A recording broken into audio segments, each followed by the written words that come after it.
Hidden Talent by Maria Samuela.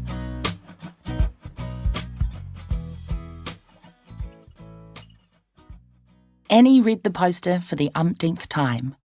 School Talent Quest. First prize, $50. Second prize, $30. Third prize, $20. She couldn't ignore it.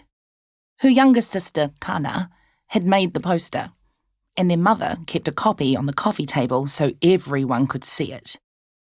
Whenever visitors came to their house, her mother made sure they saw the poster. Kana's so talented, just like great Uncle Puna. He was a great carver and artist in the islands. Everybody knew that he built the family homestead in Rarotonga. Annie moped around the house. She wished she was artistic, but no matter what she made, it never looked any good. "I'm going to sing in the Talent Quest," said Juanita, Annie's older sister. She started to sing. She sounded just like their mama Ine, who wrote songs and was the lead chanter when the mamas did the ute. "If only I had a talent like Juanita," Annie thought. "My daughter sings like an angel," Dad smiled. "Mama would be so proud." Then he sang with Juanita, because Dad also sang like Mama Ine. They sang for what felt like hours. Annie hoped Juanita was going to pick a shorter song for the talent quest. She knew there'd be a time limit. If Juanita sang for too long, she might be disqualified. Oh well, Annie thought. It was sad she had nothing she could do in the talent quest. But at least Jackson wouldn't be in it either. Her brother was only good at rugby. He wouldn't be allowed to kick a rugby ball at the talent quest. 1 week before the talent quest, Jackson strolled into the kitchen. "Guess what?" he said. "What?" said Annie and her mum. Annie had a bad feeling about this. "I'm the props manager for the talent quest. I'm in charge of all the props for the show." Annie's mum acted as if Jackson had won the talent quest. "They need someone strong for that job," she said. "That's why they chose you. You're like your great-great Auntie Mattie." Annie could see how proud that made Jackson feel. Their great-great Auntie Mattie once tackled a wild pig. Then she cooked it in an umu, and all the people in the village had a massive feed. Jackson pushed out his chest and strutted around the kitchen. Annie was worried he might trip over the mat. He needed to watch where he was going. On the night of the talent quest, the whole family were at school an hour early.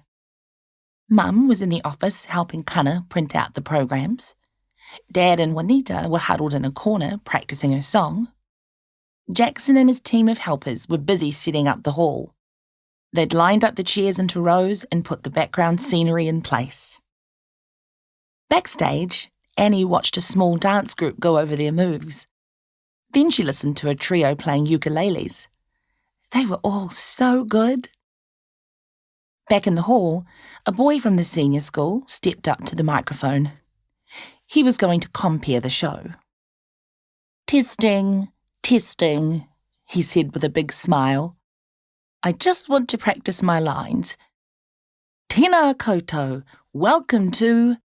Crash! There was a tremendous noise from the side of the stage, and the microphone went dead. Then the lights went out. "Ah!" cried Jackson. Ms. Hohepa turned on her phone flashlight and shone it towards the stage. Jackson had tripped over a power cable and fallen in a heap, knocking over a pile of props. And he jumped up onto the stage. "Are you okay?"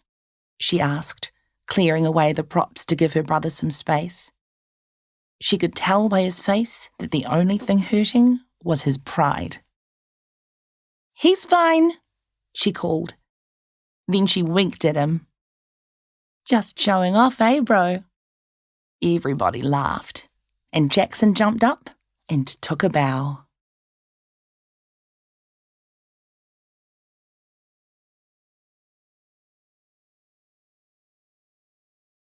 "We can't print the programs.